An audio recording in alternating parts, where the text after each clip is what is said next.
To make a PowerPoint presentation on your mobile phone, start by opening the PowerPoint app. Tap on the plus icon in the top right corner and select the blank presentation template to get started. First, give your presentation a title and subtitle on the opening slide.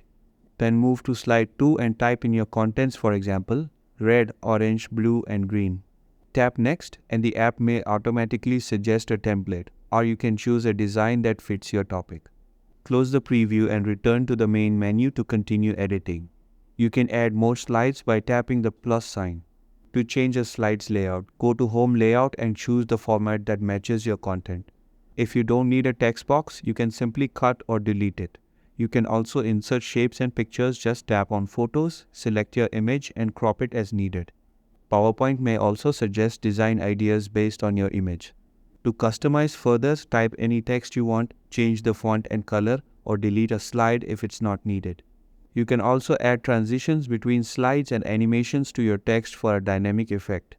For visual elements like lists or processes, you can use Smart Art.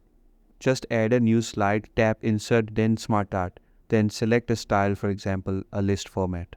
Type in items like morning, evening, and night, and customize the Smart Art color to match your theme. Once your presentation is complete, tap the 3 dots in the top right corner and select Save As, then give your file a name based on the topic. And that's it, your PPT is ready.